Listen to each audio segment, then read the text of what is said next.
shiri bite Ni sawa. urakomeye nenda gukumbuye Nanje nanumva ndagukumbuye. afu urahebana ahubwo mbwira sisi kuri ko avuye muri wanje utansezeye Ndio nakubwiye sinshaka kuza gusubira iwawe kubera iki arico twafuye ni nk'ubu wagiye muhira uvuga yuko ari igiki cagukuye wanje Cynthia ni igiki warubuze nta na kimwe kandi narimbayo neza ariko nokubwira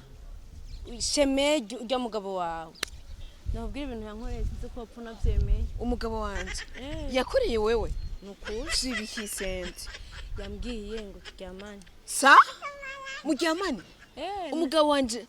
Fisto akubwira ibintu nk'ivyo onye Cynthia no nimba ushaka kuduteranya urabindi inzira ucamo kubera iki ukiri muhiri wanje utigeze umbwira ko umugabo wanje yakubwiye ko muryamana urumva rero si ubusiga wemera umugabo wawe gusumba je twavukanye twese rimwe twaravukanye kandi ndi mukuru wawe nakuboneye izuba aho waragiye kwa mama murateranya neza uracanishamo ko umugabo wanje yakubwiye muryamana wonyine mama yo kumva yuko n'umugabo wawe yabimbwiye ndakubwiye ko worera wahukanye nabi none Cynthia ndakubaze nigiki umugabo wanje ariko barondera kuri wowe jewe ndi ngahanye nigiki nanje ico ncamubajije aburira inyinshi yacu Cynthia no ntuduteranye Fisto arakijije ndabizi neza ndazi ko nagenda mu bandi bakobwa bo hanze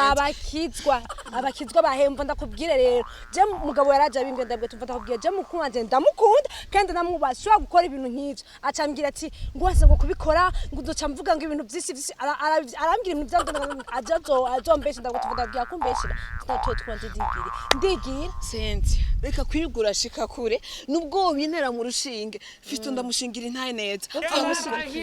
nawe ndagushikira kuri muto wanje mugabo hari ikintu kitumvikana mu buzima ivyo navyo no kwemera sawa nukura hari ndabihari nukura hari ndabihari ngenda kwereka ibintu ahoranyandike ari n'umugabo wawe agwe sinzi yaho urajya muri wewe ngira ubu uri kurarota indoto sinzi ngene no kubwira ngenda kwereke nucu vyemera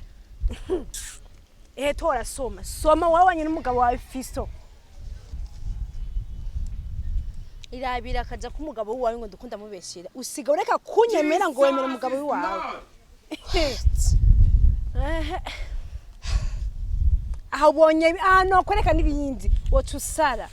ngo je ndabeshira umugabo wawe wari usigaye wizira umugabo wa gusumba je twonse rimwe wanasige nibere Fisto uza misose kwa Mungu atira bibiliya ngiye gusenga ariko ibi bimuzuyemwo man hako nawo mukizwa mva mpagani ndabikubwiye ndatangaye cyane ukuntu Fisto kujye kuntu usanga abakobwa bigenza ku bagabo babandi byose urabimbwira ariko ndatangaye n'impamvu yaje kurondera wewe atatumye agenda kurondera abandi bantu ataco dufanye usenga imana mama naza kimubwira ko basinda guteranya na mama ndabikubwiye utanije umugabo wiwawe akazova ngo tuzokabona ese bibiliya ziwe ko wa Mungu je gusa munanyoye cyagiye kujya ngo dushime imana ngamara nkabaramwe mbwo timbemyebwe wihangane gusa kandi umabarire cyane n'ikindi nacumbikira ibanga ntubibwire mama gusa ndatangaye cyane urabizi kandi umwana nzi umugabo wawe je sishaka ndabikubwiye kandi Cynthia wihangane umbabarire cyane sanje ndigiye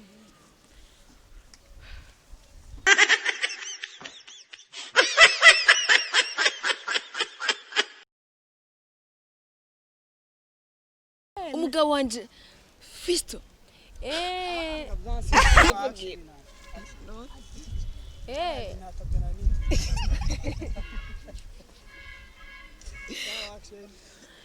umugabo wawe ambwiye turyamane umugabo wanje